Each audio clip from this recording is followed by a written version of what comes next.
럭키 어서 가봐. 왜 그래 럭키? 어딜 도망쳐? 안녕하세요, 반갑습니다. 닥터감치입니다. 좋은 얘기를 들려드려야 되는데 글쎄 이게 좋은 얘기일지 안 좋은 얘기일지 모르겠습니다.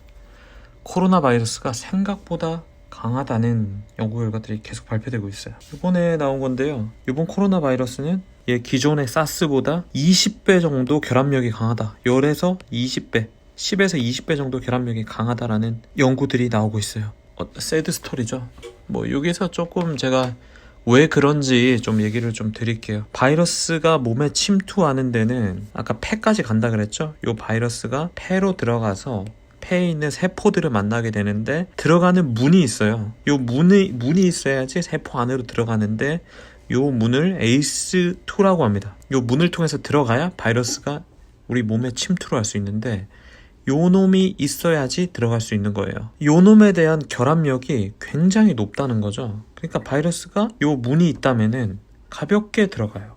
근데 요 문이 없는 데는 못 들어가고 이렇게 튕겨 나옵니다. 그러면은 이놈은 필요 없는 놈이 아닌가 했는데 사실 이놈은 몸에서 중요한 역할을 합니다. 이놈은 폐혈관의 수축, 이완을 조절하면서 그런 압력을 조절하고 폐혈관을 관장하는 역할을 해요. 전신 혈압도 조절하고 폐혈관의 혈압을 조절하는 역할도 합니다. 몸에 있어서는 아주 중요한 것이죠. 이 결합력이 사스보다 20배. 그러니까 왜 이렇게 많이 번지나? 사스는 8,000명인가 걸렸잖아요. 근데 지금은 벌써 8만 명, 10만 명 가까이 되나요? 어쨌든 엄청나게 많은 인원들이 걸리고 있죠. 세계적으로 거의 팬데믹이 되어가는 양상을 보이고 있는데 요 수용체에 대한 결합력이 너무 높다는 겁니다. 그렇다면 요 놈을 다 죽여버리면 되냐? 그렇지도 않다는 게 얘는 원래 역할도 있고 요 놈이 들어가면서 얘를 없애주면은 폐렴이 더 번진다는 거죠. 더 아주 심해진다는 거죠. 그러니 요 놈은 관문 역할도 하지만은 폐를 보호하는 역할도 한다는 얘기죠. 그러니까 요 놈을 함부로 죽여서는 안 된다는 겁니다. 보면은 이란 같은데 엄청 많이 걸리죠. 지금 코로나 바이러스가 제일 많이 걸린 인종이 어딜까요? 아시아인? 서양인? 어디가 많이 걸리나요? 네, 그렇습니다. 지금은 아시아인이 제일 많고요. 그렇다면은 아시아인에서 ACE2라는 문이 더 많냐? 이렇게 봤습니다. 만약에 내가 만약에 중국인이고 내가 만약에 살인병기로 이런 바이러스 개발한다. 우리 요 관문 중에서 미국인을 만약에 공격하고 싶다면은 미국인을 공격하는 거를 만들겠죠. 그런데 이거 그러면은 이게 아시아인과 미국인, 유러피안과의 차이가 있냐고 봤어요.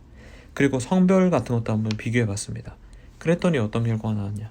아시아인, 아프리카인, 유럽인 별반 차이가 없다. 다형성이라고 하죠. 어떤 유전적인 특징을 아시아인이 더 갖고 있냐? 그런 것도 아니에요. 어떤 유전적 특징을 이런 유러피안이 더 가지고 있냐?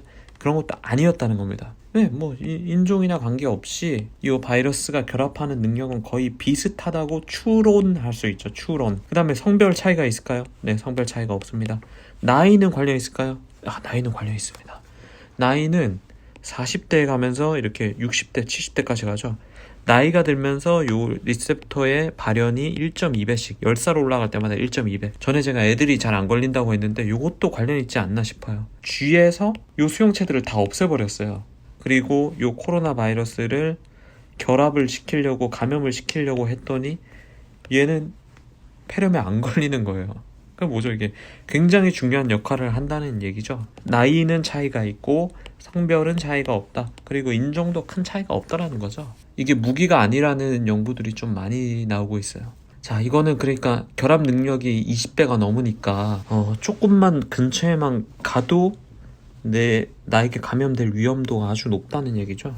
전염력이 높은 이유가 이걸로 설명이 되는 겁니다. 자, 지금 이제 중국에서 72,000명, 72,314명에 대한 데이터가 나왔어요. 자마라는 아주 훌륭한 잡지에 실렸는데 우리가 궁금한 건 뭐죠? 누가 죽냐 이런 거죠. 환자 경과는 어떠냐 이런 건데 여기서 확진자는 4만 명 정도고요. 여기는 이제 의심 환자도 있죠. 의심 환자. 의심되었던 환자 검사를 전부 다 못했으니까 이 중에 나이를 보니까 80대가 3%, 그 다음에 30에서 79세.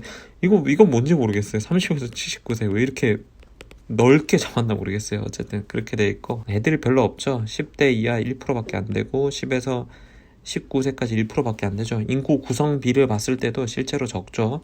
제가 그때 얘기 드렸던 게 설명이 되죠. 요 스펙트럼, 요 경증. 일단은 경증이 81%. 그럼 경증이 뭐냐? 제가 얘기 드릴게요, 따로. 중증이 뭐냐? 크리티컬. 아주 심한 상태. 그러니까 목숨이 위협받는 상태. 요거의 정의는요. 일단은 중증의 정의는 호흡수가 30회. 그러니까 2초에 한 번 이상 쉰다는 거죠. 이 정도 되겠죠. 이 정도 쉰다는 거고, 산소 수치, 산소 포화도가 93% 정도. 이거 굉장히 빡센 겁니다. 자, 이거 제가 한번 측정을 해봤는데, 열심히 운동하고 해도 93% 절대 안 내려가요. 그 다음에 PF 레이쇼라고 하는데, 이게 300 이하. 산소가 1 들어가면은, 뭐, 예를 들면은, 뭐, 80이 돼야 되는데, 산소가 1 들어가도 요 놈이 다 안 들어가고, 뭐, 40 정도. 뭐, 이 정도라 보시면 돼요. 그러니까 이런 개념이라 보시면 됩니다. 그러니까 산소를 받아들이는 능력이 떨어진다. 그러니까 폐렴이 심하다는 거죠. 요 정도를 우리가 중증이라고 하고, 여기 크리티컬, 목숨 위험하는 경우 뭐가 있을까요? 혈압 떨어지고, 그 다음에 인공호흡기 달아야 되고, 막 투석해야 되고, 에크모 넣어야 되는 경우. 에크모 뭔지 아시죠? 많이 들어서. 그러니까 폐나 심장 기능을 대체할 수 있는 기구 같은 거죠. 그러니까 그런 걸 넣어야 되는 상황이 5% 정도. 페이탈리티 레이트, 확진자 중에 2.3%가 아주 심각한 상태에 되더라. 이 중에서 14.8%는 노인들이었어요.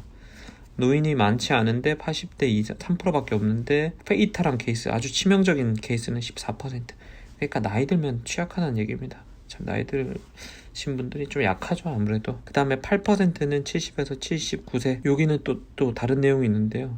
전체 환자 중에 3.8%가 이 사람들 치료하거나 뭐 환자 운반하다 이런 관련된 사람들이에요. 이 사람들에게서 중증으로 가는 케이스가 14%.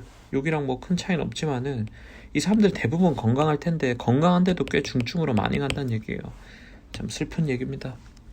그 다음에 의료인들 중에서 5명이 돌아가셨어요. 이게 동종 업종 종사자로서 아주 슬픕니다. 가물치였습니다. 구독 부탁드리겠습니다. 또 잠깐 썰을 풀면은, 미국이나 일본 같은 데는 우리나라처럼 이 코로나 검사가 활발하게 이루어지지 않는다고 합니다. 이게 또 앞으로 확진자 증가에 대해서 큰 변수가 될 수 있을 것 같아요.